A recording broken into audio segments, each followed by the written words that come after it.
നമസ്കാരം, മൂവി ബ്രാൻഡിലേക്ക് സ്വാഗതം. മലയാളി പ്രേക്ഷകരുടെ പ്രിയപ്പെട്ട നടിയാണ് മമത മോഹൻദാസ്. 2005 പുറത്തിറങ്ങിയ മയൂഹം എന്ന ചിത്രത്തിലൂടെ അഭിനയ ലോകത്തെത്തിയ താരം ഇതുവരെ സൂപ്പർ താരങ്ങളുടെയൊക്കെ നായികയായി തിളങ്ങി. ഒരു അഭിനേത്രി മാത്രമല്ലെന്നും താൻ നല്ലൊരു ഗായികയാണെന്നും കൂടി താരം പലപ്പോഴും തെളിയിച്ചിട്ടുണ്ട്.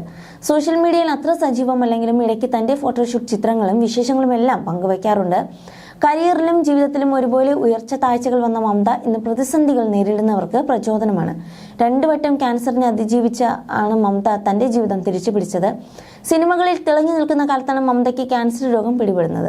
ഏറെ നാൾ രോഗത്തോട് മല്ലിട്ട മമത ആദ്യവട്ടം ക്യാൻസറിനെ പ്രതിരോധിച്ചെങ്കിലും 2ാം വട്ടവും നടിയെ ക്യാൻസർ ബാധിച്ചു. എന്നാൽ 2ാം തവണയും മനക്കരുത്തോടെ മമത ഇതിനെ അഭിമുഖീകരിച്ചു. ഇപ്പോഴിതാ മമതയെക്കുറിച്ച് സംസാരിക്കുകയാണ് നടിയുടെ പിതാവിന്റെ സഹോദരനായ നിർമ്മാതാവും സംഗീത സംവിധായകനുമായ NV ഹരിദാസ്. ഒരു യൂട്യൂബ് ചാനലിൽ സംസാരിക്കുകയായിരുന്നു അദ്ദേഹം. സിനിമാ രംഗത്തേക്ക് മമത കടന്നു വന്നതിനെക്കുറിച്ചും പിന്നീട് അസുഖം ബാധിച്ചതിനെക്കുറിച്ചും NV ഹരിദാസ് പരാമർശിച്ചു. മയൂഹത്തിന് ശേഷം 2-3 പടത്തിൽ അഭിനയിച്ചു.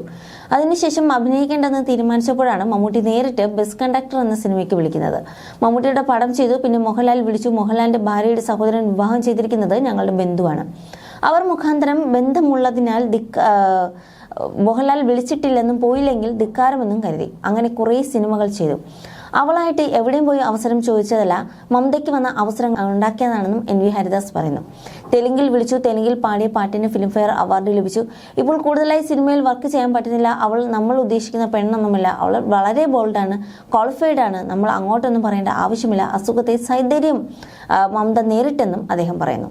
മരുന്നുള്ള സ്ഥലം കണ്ടുപിടിച്ചു. അച്ഛനോടും അമ്മയോടും നിങ്ങൾ ആരും വരേണ്ട, ഞാൻ തന്നെ പോയിക്കൊള്ളാമെന്നും അവൾ പറഞ്ഞു. അസുഖം വന്നപ്പോൾ എന്നെ ഫോൺ ചെയ്തു. അത്യാവശ്യമായി വരണമെന്ന് പറഞ്ഞു. ഞാനും ഭാര്യയും ആശുപത്രിയിൽ പോയി കണ്ടയുടനെ തരിച്ചു നിന്നു. താങ്ങാൻ പറ്റില്ലല്ലോ, ഒരൊറ്റ കുട്ടിയാണ്. ട്രീറ്റ്മെന്റ് എടുക്കാതെ രക്ഷയില്ല.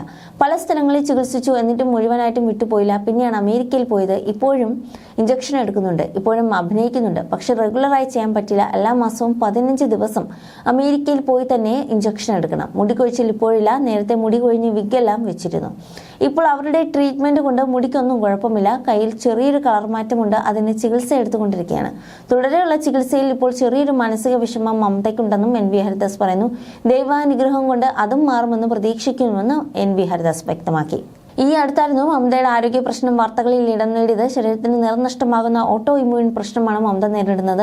താൻ തന്നെയാണ് തന്റെ അവസ്ഥ തുറന്നു പറഞ്ഞത്. ശരീരത്തിന്റെ 70% നിറം നഷ്ടമായെന്നും ഇതിനാൽ മേക്കപ്പ് ചെയ്താണ് താൻ പുറത്തിറങ്ങാറുള്ളതെന്നും മമത തുറന്നു പറഞ്ഞിരുന്നു. രോഗത്തെക്കുറിച്ച് അറിഞ്ഞതോടെ താൻ തകർന്നു പോയെന്നും മമത പറയുകയാണ്.